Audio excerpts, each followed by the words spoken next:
Hello, आप सभी का फिर से स्वागत है आपके अपने चैनल एग्जाम न्यूज बाय उदय सर में। दोस्तों, आज की वीडियो में 40 प्लस प्रश्न फिर से लेकर आए हैं और केवल हार्ड लेवल के प्रश्न हैं और वही प्रश्न है जो आज तक एचएससी ने पूछे हैं, यानी कि एचएससी के द्वारा जितने भी सारे प्रश्न पूछे गए हैं, यानी कि एक एक प्रश्न वो प्रश्न है जो आज तक एग्जाम में आया है। ठीक है, तो सबसे पहले मैं आपसे रिक्वेस्ट करता हूं, जो नए साथी हैं इस चैनल को सब्सक्राइब करें और जो पुराने साथी हैं वो इस वीडियो को शेयर कर देना, और जो नए साथी हैं उनको लगता है कि अच्छा डाटा है तो वो भी इस वीडियो को शेयर कर सकते हैं। ठीक है, तो भाई इस सेशन की हम शुरुआत कर रहे हैं। एक एक प्रश्न समझने की कोशिश करना, क्योंकि प्रश्न काफ़ी अच्छे हैं। पहला प्रश्न जो आप सभी के लिए है, जो एग्जाम में पूछा गया है, प्रश्न है हरियाणा का सुप्रसिद्ध हास्य रचनाकार कौन है। हरियाणा का सुप्रसिद्ध, पहला प्रश्न ये पूछा गया है, सुप्रसिद्ध हास्यकार रचनाकार, हास्यकार है और रचनाकार है। ठीक है, ध्यान से समझने की कोशिश करना। हरियाणा का सुप्रसिद्ध हास्यकार है और रचनाकार है, तो ये है डॉक्टर शमीम शर्मा, डॉक्टर शमीम शर्मा। ठीक है, तो ये आंसर माना गया है एचएससी के द्वारा। आपको इसके बारे में पता होना चाहिए। 2-3 ऑप्शन और मिल जाएंगे, हो सकता है सुरेंद्र शर्मा मिल जाए, अल्ताफ हुसैन हाली मिल जाए, अयोध्या प्रसाद गोलिया मिल जाए, तो फिर आपका ये प्रश्न गलत हो सकता है। तो भाई ऐसे प्रश्न आपको प्लस कर सकते हैं। ठीक है, सुप्रसिद्ध ये शब्द मिलेगा साथ के साथ, आपको ध्यान देना है। और कौन है? हास्यकार है। देखो वैसे तो हास्य व्यंग कवि सुरेंद्र शर्मा भी है, ध्यान देना साथ के साथ, हास्य व्यंग कवि। ठीक है, व्यंग कवि के नाम से आता है। ठीक है, व्यंग कवि के नाम से आता है, तो ये तो सुरेंद्र शर्मा भी है, आपको पता होना चाहिए। सुरेंद्र शर्मा कहाँ से हैं? ये आपके नारनौल से हैं। कहाँ से हैं? नारनौल से, और नारनौल आपका कहाँ पर है? महेंद्रगढ़ में, तो ये भी आपको पता होना चाहिए। ठीक है, इसके बारे में तो मैंने आपको कितनी बार बताया है, मारवाड़ी भाषा का प्रयोग करते हैं। ठीक है, तो ये तो मैंने कई बार आपको बताया है, 4 लाइनों वाला कवि भी कहते हैं इसे, लेकिन ये प्रश्न फिर से आ सकता है एग्जाम में। नेक्स्ट प्रश्न देखते हैं। अगला प्रश्न है, गुलाब का फूल की पैदावार एशिया में सबसे अधिक कहाँ पर होती है? गुलाब की जो फूल की पैदावार है वो एशिया में सबसे अधिक कहाँ पर होती है? गुलाब। ठीक है, नाम से ही पता लग रहा है सबसे अधिक जो गुलाब हरियाणा में, इजी प्रश्न है बिल्कुल। वैसे तो ये आपकी चंडीगढ़ में होती है। कहाँ पर होती है सबसे अधिक पैदा? चंडीगढ़ में होती है, ये आपको ध्यान रखना है, सीधा यहाँ से पूछ लेगा।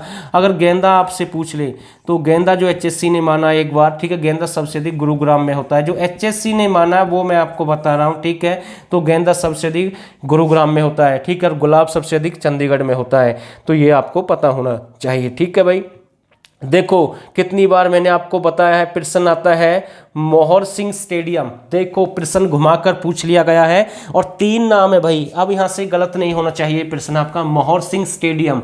एचएससी ऐसे ही प्रश्न पूछता है भाई, जब नंबर ऐसे ही कटते हैं, मोहर सिंह स्टेडियम।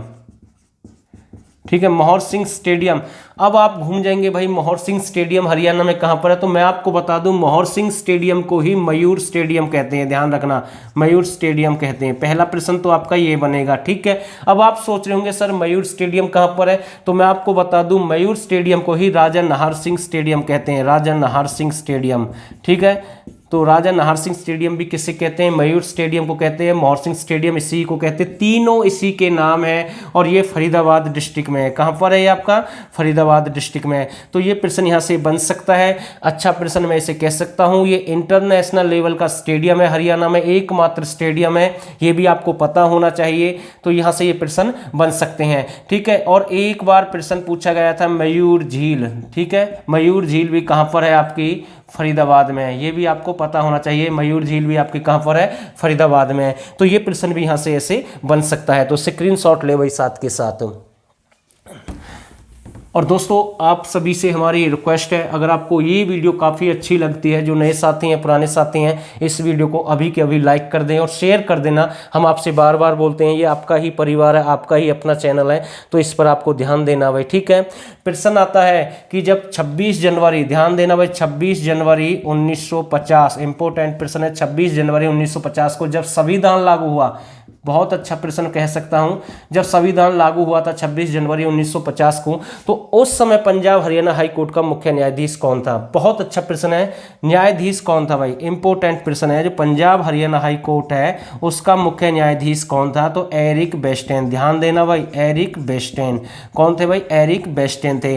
लेकिन इसके बाद इस पंजाब हरियाणा हाई कोर्ट को कहां पर शिफ्ट कर दिया गया? 17 जनवरी 1955 को कहां पर शिफ्ट कर दिया गया? ये आपका चंडीगढ़ शिफ्ट कर दिया गया। कहां पर शिफ्ट कर दिया गया? चंडीगढ़ शिफ्ट कर दिया गया। और उस समय जो मुख्य यानी कि न्यायाधीश थे वो अमरनाथ भंडारी। ठीक है, कौन थे? अमरनाथ भंडारी। और एक और प्रश्न मैं आपको बता रहा हूं, सबसे लंबा कार्यकाल इसी मुख्य न्यायाधीश का रहा है, अमरनाथ भंडारी का। ये 1952 से, ध्यान देना, 1952 से यानी कि 59 तक रहे हैं। ठीक है, 7 साल इनका कार्यकाल रहा है। वैसे सबसे छोटा जो कार्यकाल था वो देवी सिंह तेवतिया थे। कौन थे? देवी सिंह तेवतिया थे, जिनका जो कार्यकाल था मात्र 14 दिन का था भाई। कितने दिन का? 14 दिन का कार्यकाल था। ये भी आपको पता होना चाहिए। और जब हरियाणा राज्य का गठन किया गया उस समय मुख्य न्यायाधीश कौन थे? मेहर सिंह थे। ये भी आपको पता होना चाहिए। कौन थे?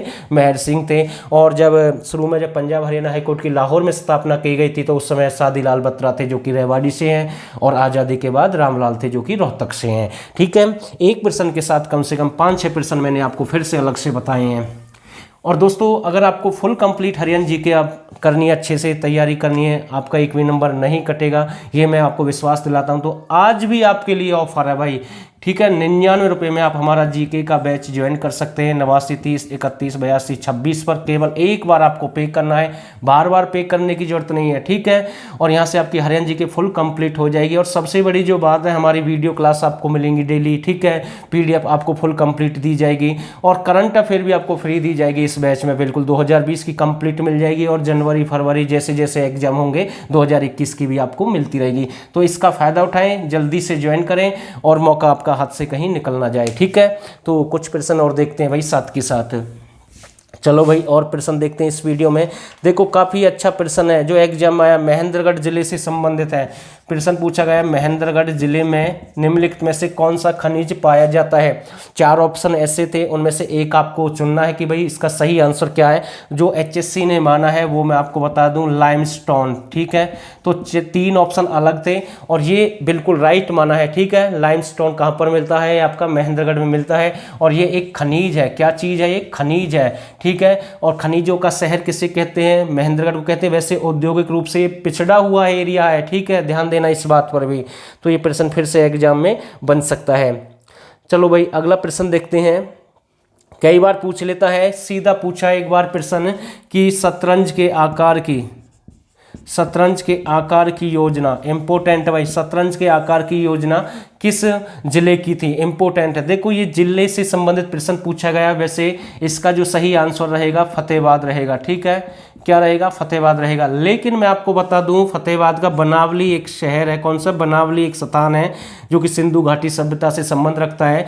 तो इसमें ये शतरंज के आकार के मतलब कि कुछ साक्ष्य वगैरह, जो भी मकान के नक्शा वगैरह ऐसे कुछ मिले हैं ग्रामों से संबंधित, तो ये प्रश्न वहाँ से पूछा गया है। शतरंज के आकार की योजना किसकी थी? बनावली की थी। ठीक है, और बनावली कहाँ पर है? फतेहाबाद में। 1973-74 में इसकी जो खोज है बनावली की RS बिष्ट ने की थी। लेकिन मैं आपको कुछ और बता रहा हूँ साथ, हल्का टेराकोटा मिट्टी के खिलौने, ठीक है, बैलगाड़ी के पहियों के निशान, या शतरंज के आकार की योजना, ये सारी चीज़ें कहाँ से मिली थी? बनावली से मिली थी। ठीक है, वैसे कुणाल से सोने का मुकुट, राजा का मुकुट, 6000 साल पुराने पत्थर के मन के भी आकार की वांगराम वगैरह जो भी होती है वो आपकी वहाँ से मिली थी कुणाल से। कुणाल की खोज वो JS खत्री के द्वारा 1986 में करवाई गई थी, और उनके साथ एक आचार्य नाम के व्यक्ति भी थे। ठीक है, चलो भाई कुछ प्रश्न और देखते हैं साथ के साथ।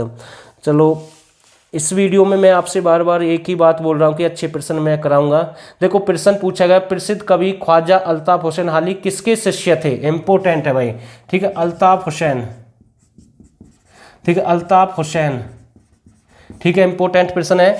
जो अल्ताफ हुसैन हाली वो किसके शिष्य थे? इंपोर्टेंट है भाई, शिष्य पूछ लिए गए। ठीक है, अल्ताफ हुसैन हाली, यानी कि इन्हीं के नाम पर हाली पुरस्कार दिया जाता है। ठीक है, तो ये प्रश्न पूछा गया ये किसके शिष्य थे? तो इसका जो सही आंसर रहेगा मिर्जा गालिब। इंपोर्टेंट है भाई, मिर्जा गालिब के शिष्य थे। बहुत अच्छा प्रश्न है, किसके शिष्य थे?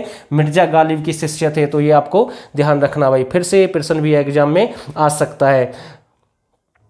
एक प्रश्न हो रहा है, प्रदेश में मोरनी की पहाड़ियों में किस प्रकार की मिट्टी पाई जाती है। इंपॉर्टेंट है, जो मोरनी की पहाड़ियां हैं, ठीक है, मोरनी की पहाड़ियों में किस प्रकार की मिट्टी पाई जाती है। हरियाणा में मोरनी की पहाड़ियां आपकी पंचकुला में है।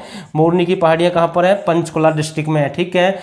और मोरनी की पहाड़ियों से यानी कि यहाँ पर जो मिट्टी पाई जाती है, जो एचएससी के द्वारा माना गया है, वो लेटराइट मिट्टी पाई जाती है। कैसी पाई जाती है, लेटराइट। इंपॉर्टेंट है भाई, लेटराइट मिट्टी पाई जाती है। इंपॉर्टेंट प्रश्न है, ठीक है। एक बार प्रश्न पूछा था, जलोढ़ मैदान किस डिस्ट्रिक्ट में नहीं है, तो पंचकुला में नहीं है, ध्यान देना भाई, ठीक है।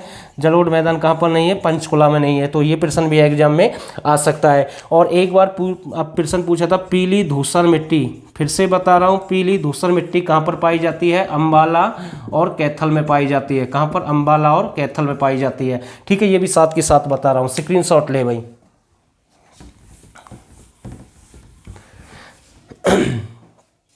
अगला प्रश्न, निम्नलिखित में से हरियाणा के राज्यपाल नहीं रहे। 3 ऐसे थे जो राज्यपाल थे, लेकिन एक ऐसे थे जो राज्यपाल नहीं है, तो वो थे राव बीरेंद्र सिंह, ठीक है। सीधा प्रश्न है, राव बीरेंद्र सिंह थे भाई, ठीक है। इजी प्रश्न है, ठीक है, लेकिन सुनना आसान नहीं है, गलत हो जाता है। और ये जो राव बीरेंद्र सिंह है ना, 5 महीने में ही ये मुख्यमंत्री बन गए थे अपनी पार्टी बनाने के बाद। और इनकी पार्टी का नाम था विशाल, लेकिन एक विकास पार्टी थी भाई। कौन सी, विकास, जो कि बंसीलाल की थी, ठीक है। और बंसीलाल ऐसे थे, मुख्यमंत्री थे, जिन्होंने यानी कि तमिल को दूसरी राजभाषा का दर्जा दिया था। लेकिन आने वाले समय में संस्कृत राज्यभाषा होगी दूसरी, ये भी आपको पता होना चाहिए हिंदी के बाद। 1-2 प्रश्न और देख लेते हैं साथ के साथ, जो एचएससी के द्वारा पूछे गए हैं, ठीक है। तो वो भी देख लेते हैं कौन कौन से प्रश्न पूछे गए हैं। प्रश्न आया, रमेश कुमार का संबंध किस खेल से है। एक रमेश कुमार खिलाड़ी हैं, ठीक है, रमेश कुमार, ठीक है, इसका संबंध किस खेल से है। फिर से ये प्रश्न आ सकता है। तो रमेश कुमार का जो संबंध है कुश्ती से है। कौन है भाई, ये कुश्ती खिलाड़ी हैं, ध्यान देना, कौन है, कुश्ती खिलाड़ी है। फिर से प्रश्न आ सकता है, ठीक है। एक प्रश्न आया है, चुंबक उद्योग, इंपॉर्टेंट प्रश्न है, चुंबक उद्योग किस जिले का प्रसिद्ध है। बहुत अच्छा प्रश्न पूछा गया है। तो ये आपका रोहतक डिस्ट्रिक्ट का प्रसिद्ध है। चुंबक उद्योग कहाँ का प्रसिद्ध है, रोहतक का प्रसिद्ध है। वैसे रोहतक का कांच की चूड़ी उद्योग भी प्रसिद्ध है, कांच की चूड़ी उद्योग भी प्रसिद्ध है, ध्यान देना भाई। लाख की चूड़ी उद्योग महेंद्रगढ़ का प्रसिद्ध है। और लेकिन एक बार फिर से एग्जाम में आया था, विचित्राकार की चूड़ी उद्योग, ठीक है। कौन सा, विचित्राकार की चूड़ी उद्योग कहाँ का प्रसिद्ध है, फतेहाबाद, ठीक है। ध्यान देना, कहाँ का प्रसिद्ध है, फतेहाबाद। ये भी प्रश्न एग्जाम में फिर से बन सकता है। तो स्क्रीनशॉट ले भाई साथ के साथ। थोड़ा सा मैं जल्दी करा रहा हूँ, आप बोलते हैं कि सर आराम से कराते हैं, तो भाई मैं खींच कर ले रहा हूँ, क्योंकि समय बहुत ही इंपॉर्टेंट है आने वाले टाइम में, ठीक है ना। तो 1-2 प्रश्न और देखते हैं साथ के साथ, क्योंकि अच्छा रहेगा। देखो प्रश्न पूछा गया, हरियाणा के कौन से जिले में छोटी छोटी पहाड़ियां हैं जो अरावली पर्वत श्रृंखलाओं के भाग हैं। छोटी छोटी पहाड़ियां हैं, इंपॉर्टेंट है भाई, ठीक है। छोटी छोटी पहाड़ियां हैं, और किसका भाग है, अरावली पहाड़ियां, ठीक है। किसका भाग है, अरावली पहाड़ियों का, अरावली की पहाड़ियों का भाग है। तो किस जिले में है छोटी छोटी पहाड़ियां, तो जो एचएससी ने इसका जो आंसर माना है, वैसे मैं आपको बता दूं, महेंद्रगढ़ इसका सही आंसर माना गया। क्या माना गया, महेंद्रगढ़। ऑप्शन में गुरुग्राम भी था, ध्यान देना भाई। ऑप्शन में क्या था, गुरुग्राम, और ऑप्शन में मेवात भी था भाई, ध्यान देना, ठीक है। तो राइट आंसर क्या माना गया है, महेंद्रगढ़। और अरावली पहाड़ी का प्रवेश द्वार किसे कहते हैं, गुरुग्राम। अरावली पहाड़ी का प्रवेश द्वार किसे कहते हैं, गुरुग्राम, ठीक है। और अरावली की पहाड़ी में एक प्राचीन समय का एक विलुप्त ज्वालामुखी केंद्र भी है, ये भी आपको पता होना चाहिए, ठीक है। तो ये प्रश्न भी एग्जाम में बन सकता है। एक प्रश्न बहुत अच्छा प्रश्न आया, फिर से रिपीट हो रहा, हरियाणा का अधिकतम भाग निम्न में से किस मृदा पर निर्भर है। इंपॉर्टेंट है भाई, हरियाणा का अधिकतर भाग किस मृदा पर निर्भर है, तो रेतीली, इंपॉर्टेंट है, रेतीली मृदा पर निर्भर है, ध्यान देना भाई।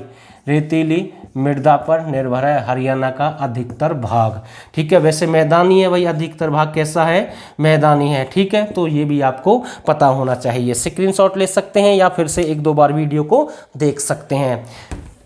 और देख लेते हैं 2-3 प्रश्न भाई साथ के साथ, क्योंकि वो प्रश्न है आज की वीडियो में केवल जो एचएससी यानी एचएससी के द्वारा पूछे गए हैं। एक प्रश्न आया है, बहुत अच्छा प्रश्न मैं कह सकता हूं। प्रश्न है, हरियाणा राज्य में देवी रक्षक योजना कब शुरू की गई। देवी रक्षक योजना इंपॉर्टेंट है भाई, देवी रक्षक योजना कब शुरू की गई। देवी रक्षक योजना कब शुरू की गई हरियाणा में, तो 2 अक्टूबर 2003। कब शुरू की गई है देवी रक्षक योजना? 2 अक्टूबर 2003 में शुरू की गई है। तो ये प्रश्न भी आ सकता है। ठीक है भाई, ये प्रश्न फिर से पूछा जा सकता है। और सिंपल प्रश्न, लेकिन प्रश्न गलत हो जाता है कई बार। प्रश्न है हरियाणा राज्य में राजपूती ढंग की बनी पगड़ी को क्या कहते हैं? ठीक है, राजपूती जो राजपूती ढंग की पगड़ी है उसे किस नाम से जानते हैं? तो इसका जो सही आंसर रहेगा पाग। क्या कहते हैं? पाग के नाम से जानते हैं। तो ये प्रश्न भी फिर से बन सकता है। तो भाई ऐसे ही प्रश्न पूछता है, ठीक है ना, बहुत सारे प्रश्न ऐसे ही आते हैं बार बार। तो एक प्रश्न और है, हरियाणा के प्रसिद्ध खिलाड़ी सतीश कुमार क्या खेलते हैं? जो सतीश कुमार हैं उनका संबंध किस खेल से है? इंपॉर्टेंट भाई, सतीश कुमार खिलाड़ी हैं और उनका संबंध किस खेल से है? तो ये प्रश्न भी एग्जाम में आया है। तो ये जूडो से संबंधित है। किससे? जूडो से संबंधित है। इंपॉर्टेंट प्रश्न है भाई। जैसे रमेश कुमार का मैंने आपको बताया था कुश्ती से संबंधित है, तो ये जूडो से संबंधित है। तो ये प्रश्न भी एग्जाम में फिर से बन सकता है। तो ये भी आपको ध्यान रखना है। और भारतीय वायुसेना का बेस फरीदाबाद भी है। कौन सा बेस है भाई वायुसेना का? ठीक है, प्रश्न आता है वायुसेना का बेस फरीदाबाद में कौन सा स्थान है वायुसेना का? इंपॉर्टेंट है भाई, वायुसेना का जो बेस है, ठीक है, वो फरीदाबाद में कौन सा स्थान है? ठीक है, फरीदाबाद के 3-4 स्थान मिलेंगे। सीधा पूछ लेगा बल्लभगढ़। एक ऑप्शन क्या मिलेगा? बल्लभगढ़। दूसरा राजा नाहर सिंह। ठीक है, राजा नाहर सिंह। ठीक है, दूसरा कौन सा? राजा नाहर सिंह। तीसरा बडकल झील। तीसरा कौन सा है? बडकल झील। लेकिन HSC के द्वारा राजा नाहर सिंह को माना गया वायुसेना का बेस। ठीक है, इंपोर्टेंट प्रश्न में से कह सकता हूं। तो स्क्रीनशॉट ले भाई। और दोस्तों आपसे मैं रिक्वेस्ट करता हूं वीडियो लाइक कर दें साथ के साथ, और हो सके तो इस वीडियो को शेयर कर देना। हम आपसे बार बार रिक्वेस्ट कर रहे हैं, कई बार हमने आपसे बोला है, तो आपका भी फर्ज बनता है कि आप इस वीडियो को शेयर करें। एक प्रश्न और देखते हैं, हरियाणा कालेश्वर नेशनल पार्क निम्न में से किस जीव के लिए प्रसिद्ध है? जो कालेश्वर है वो किसके लिए प्रसिद्ध है? कालेश्वर है जो वन्य जीव अभ्यारण्य या राष्ट्रीय जो उद्यान है, ये किसके लिए प्रसिद्ध है? तो ये पक्षियों के लिए प्रसिद्ध है। ध्यान देना भाई, किसके लिए प्रसिद्ध है? पक्षियों के लिए प्रसिद्ध है। ठीक है, वैसे यहाँ पर जो कालेश्वर में लाल जंगली मुर्गे मिलते हैं, क्या मिलते हैं? लाल जंगली मुर्गे। ठीक है, पूछ लेता कई बार। ठीक है, इंपोर्टेंट प्रश्न। जैसे भूरे हंस कहाँ पर मिलते हैं? भूरे हंस आपके भिंडावास में मिलते हैं। कहाँ मिलते हैं? भिंडावास में मिलते हैं। भिंडावास में जंगली सूअर भी मिलते हैं। ठीक है, क्या मिलते हैं? जंगली सूअर भी मिलते हैं। और भिंडावास एशिया की नंबर 1 आर्द्र भूमि वाली झील है और संसार की तीसरे नंबर की है। ठीक है, भिंडावास की मैं बात कर रहा हूं। और भिंडावास अकेला ऐसा वन्य जीव अभ्यारण्य है जिसमें 250 प्लस पक्षियों की प्रजातियां पाई जाती हैं। अकेला है, वैसे 500 हैं। ठीक है, कितनी है? 500 अकेली हरियाणा में मिलती है, लेकिन अगर हम इंडिया की बात करें तो टोटल 1250 पक्षियों की प्रजातियां हैं। 500 अकेला हरियाणा में मिलता है इसका, और 250 केवल भिंडावास में। ठीक है, ये प्रश्न भी एग्जाम में बन सकते हैं। तो फिलहाल इतना ही आज की वीडियो में। उम्मीद करूंगा अगर आपको वीडियो अच्छी लगी है तो इस वीडियो को शेयर करें। और दोस्तों आप सभी ने इस वीडियो को यहाँ तक देखा, आप सभी का बहुत बहुत धन्यवाद।